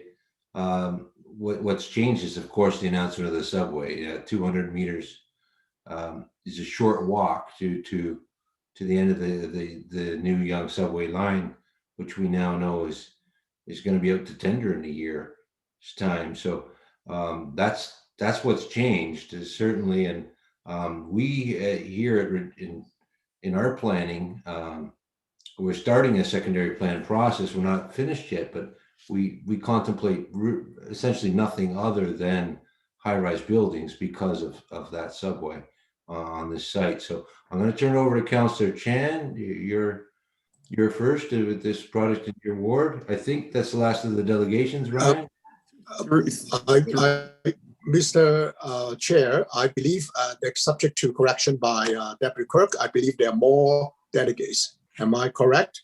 Okay, sorry. I got to pull out the revised agenda.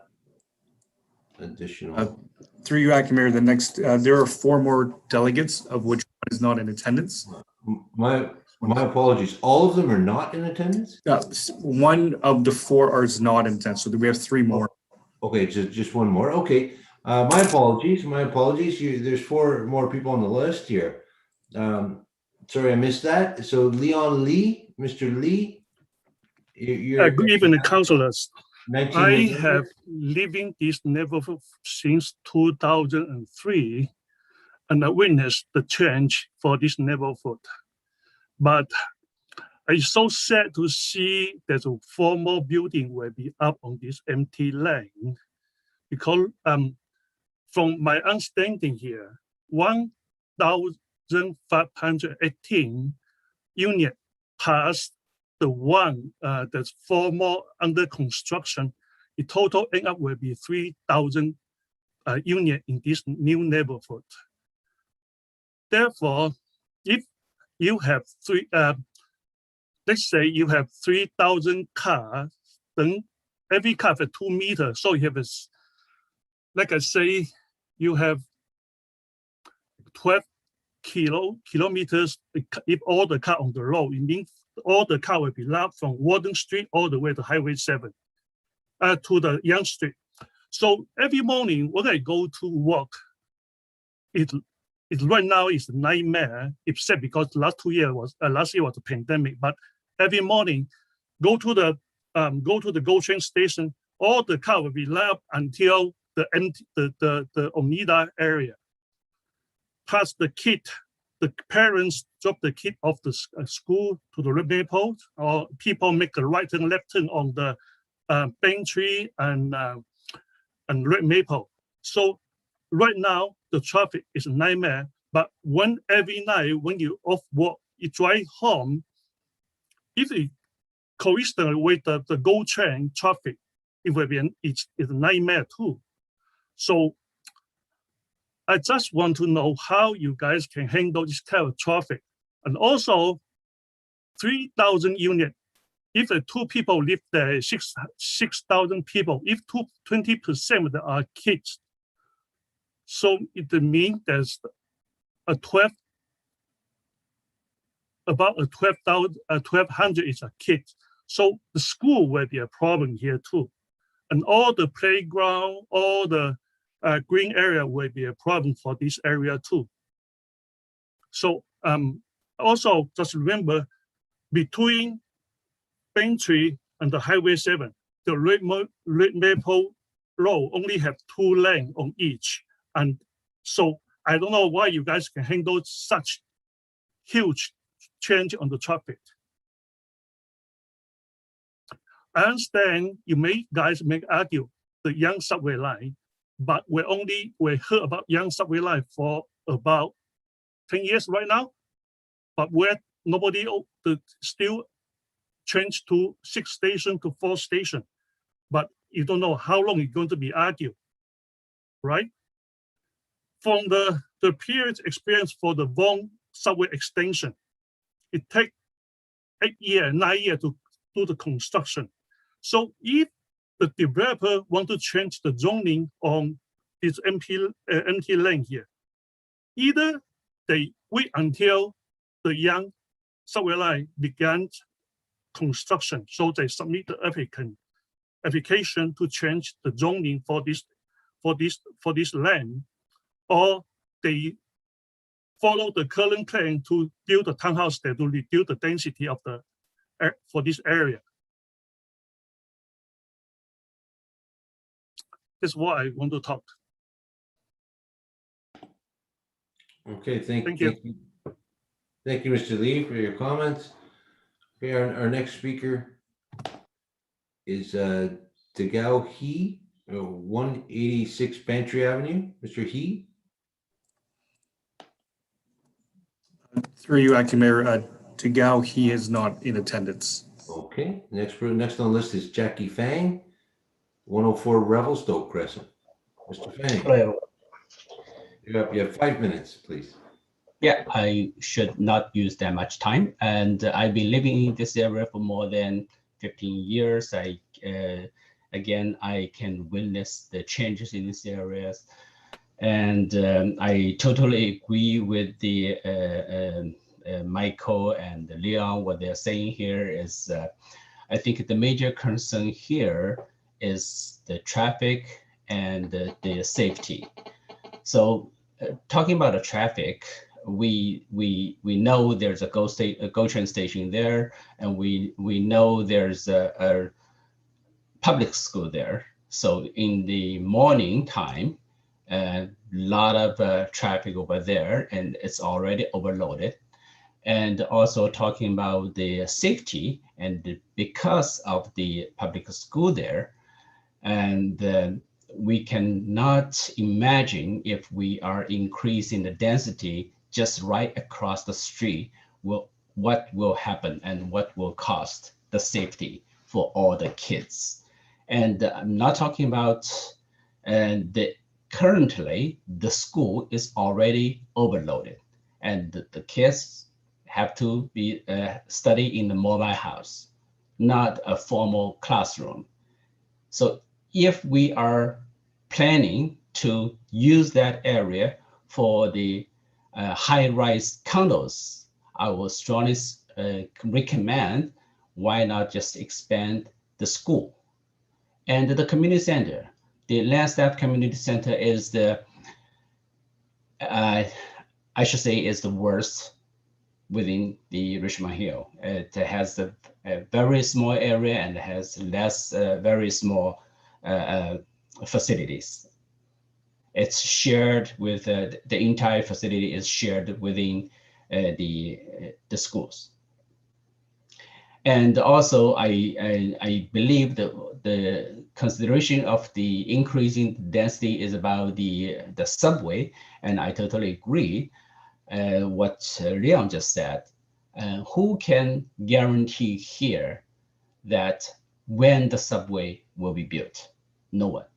5 years, 10 years, 20 years? No one. Because I've been hearing the talking for over the decades, and it haven't started a mile yet, a meter yet.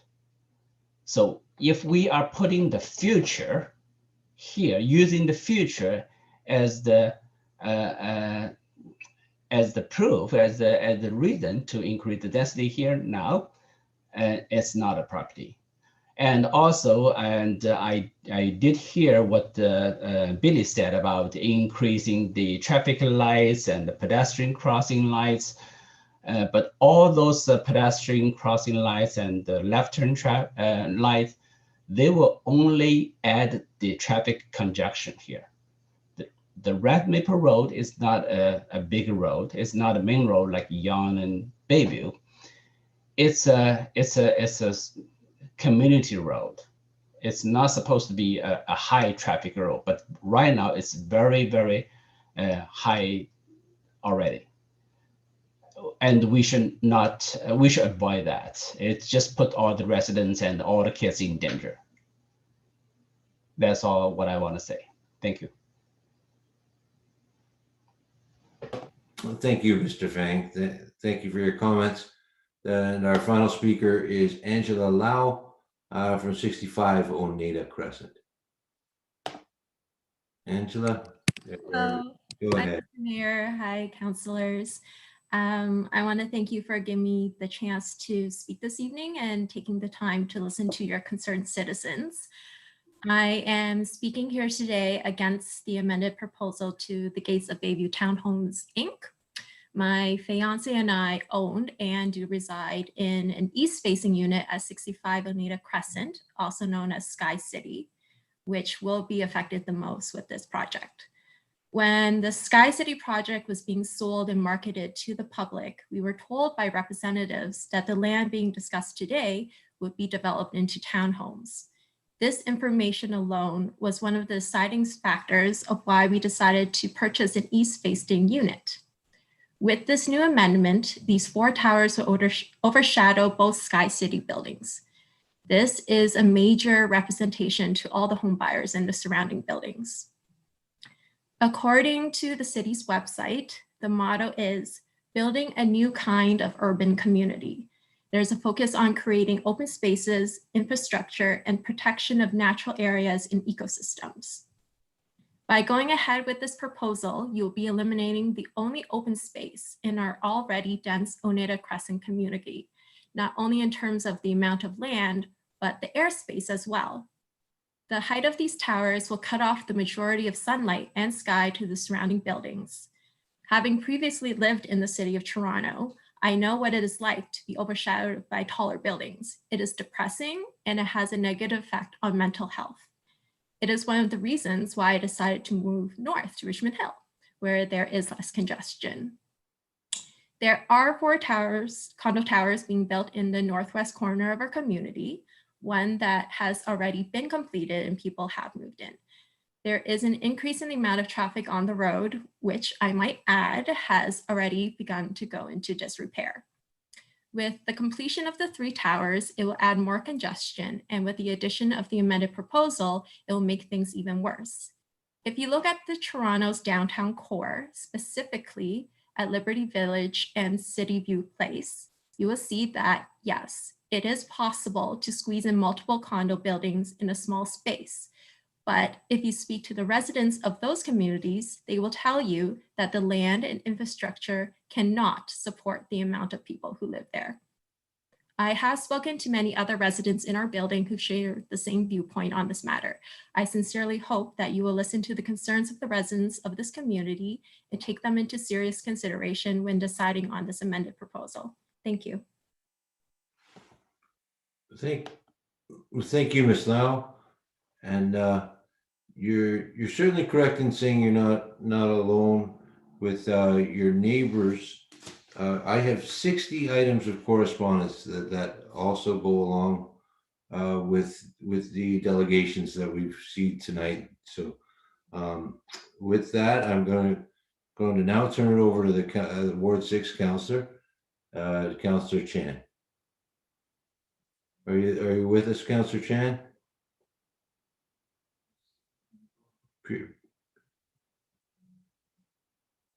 Appears that you're frozen. You are on mute. Thank you, Chair. Let me first say, can you hear now? I can hear you now. It's a little broken, but go ahead. Mr. Chair, can you? Oh, you can hear now. Okay, but I can hear you. Yeah. Get closer to the camera. Yes, first of all, thank you. All residents who have been doing the to present their view and the delegation. And Mr. Chair, you're right. There's actually not 44. There's a total of 60. Actually, I've been getting all the written comments even over a year ago when applicants make a PV application at a actually smaller scale. So I want to thank the residents. I know many actually are watching on YouTube and the live stream. And this is certainly an issue of great concern by the residents, not only on the Oneida, but also I have got inquiry from residents even further away on Bandry and other places along Red Maple. So this is certainly an issue of great interest and concern among residents. And thank you, staff, for the presentation and the staff report and the applicant, and for the introduction and general context. Now, there are quite a good number of things I can talk to. I think the more maybe helpful in the time I have is I will go in the order of staff report. First, I'd like to start with page number 4. In page number 4, actually on the table, it does contrast to the application that was originally received back in December 2019, and that was actually completed in February 2020.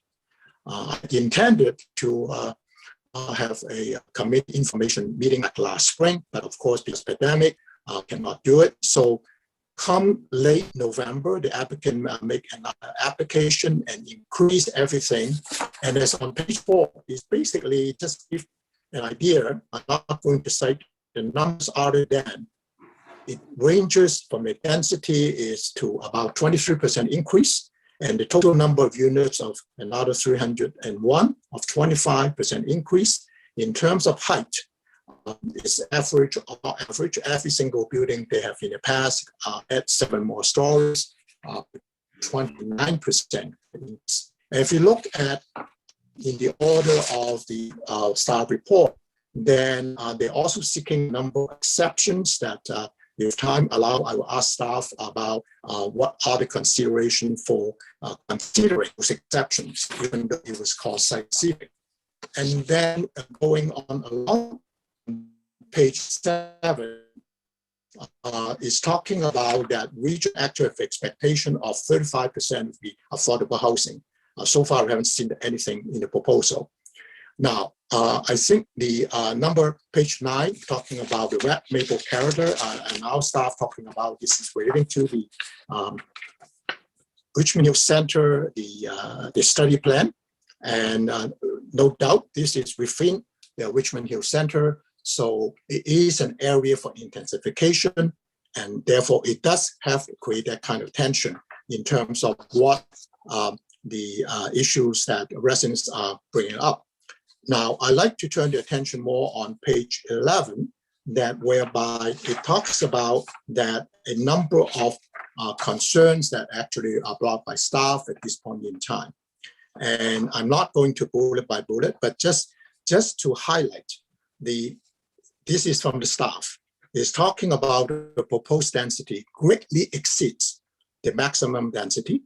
And then when you're talking about the overall for the character area, and also use the term greatly exceeds.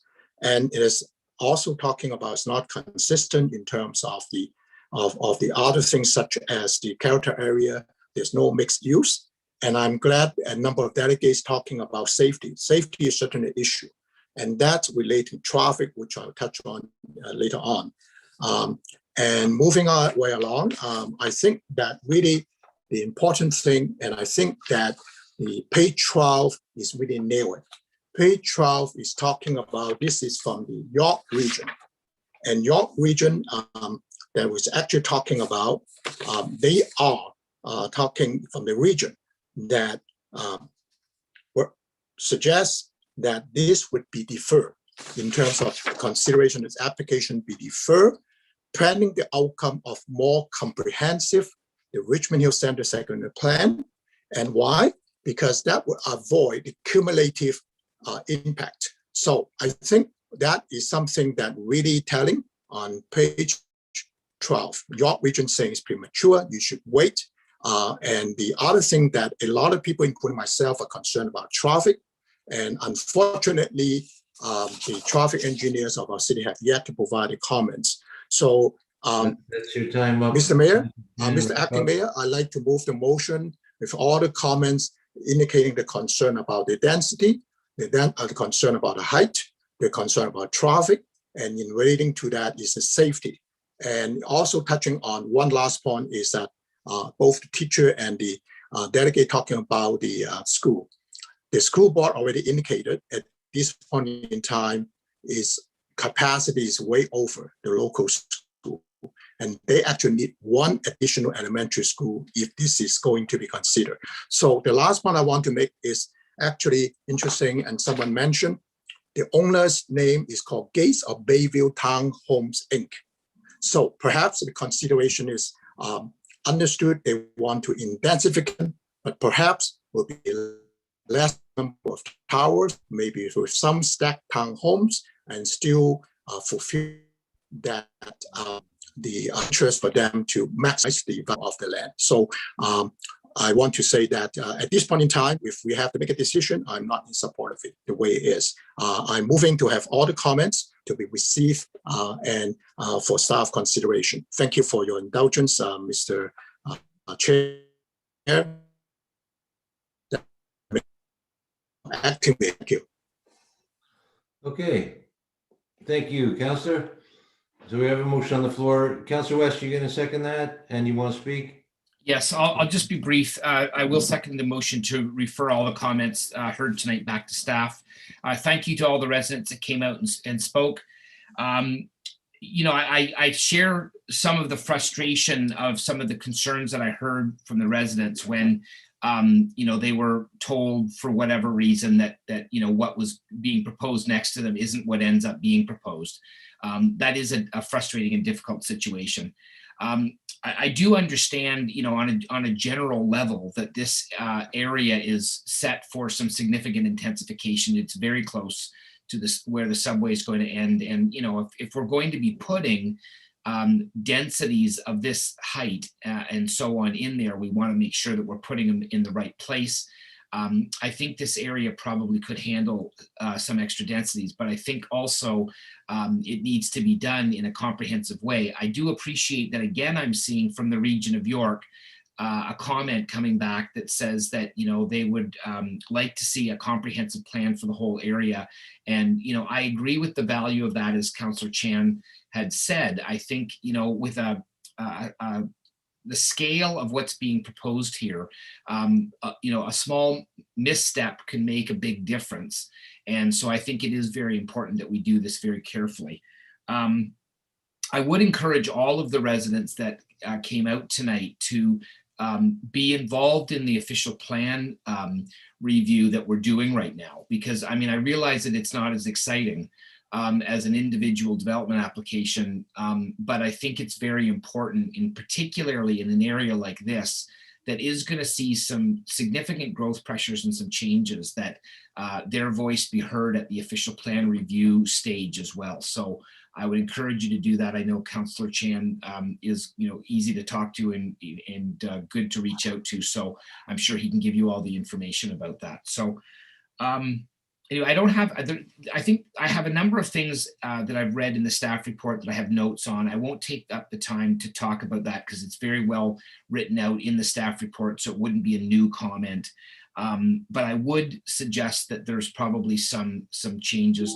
Maybe I could say one thing. I did find it interesting that, you know, on page 11 in the planning analysis, they were talking about a mixed use commercial component to this project, which is not in existence at the present moment.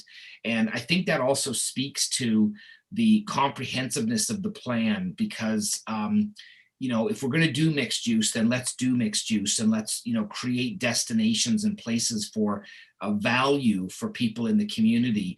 And so I think that's an important comment in and of itself, but I think it's also an important comment in the larger context of what's going on in that area. So I'll leave it at that, Mr. Chair. Thank you. And as I said, I'm happy to second the receipt of the comments. Thank you, Councillor West. We have a motion moved and seconded. I just want to say, I just want to reassure the members of the public that are affected by this that there will be a comprehensive planning done. The school boards are going to look into the needs for this community in the perspective of 26,000 new residents on both the north and south side of Highway 7 in this area. So Markham has already approved approximately 10 or 11,000 new people are going to live in their Langstaff, and we're expecting 15 to 16,000 in our Richmond Hill Center. So that will trigger the need for more schools, more community centers, more amenities. And I really want our staff to not just pay lip service, but create some great linear parks and pedestrian walkways. We have a real opportunity from here to have some great walking options to get to that new subway. The configuration of the new subway is so ideal to serve the residents here on Oneida. You know, if I lived in Oneida, I would be elated at the announcement that the province made. It was going to be so problematic that the one station, we'd all have to, you know, somehow walk in to a station that was near the GO train, and now it's not only right at the intersection of Red Maple and High Tech. There's boarding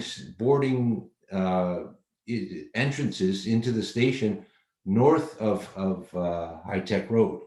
So you know, it's just, you're going to have a fantabulous pedestrian access here. I hope our staff gets it right. I hope they really make come alive what we're talking about when we're talking about a new urban that's going to be built. And I hope perhaps this applicant can be a little more creative with their linear parking and their connections and pedestrian walkways through the area, because we blow a real opportunity if we're not making this a very pedestrian friendly with area, but also a good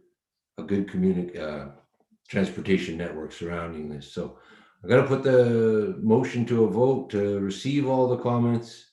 After a long day, councillors, it's unanimous to receive those comments.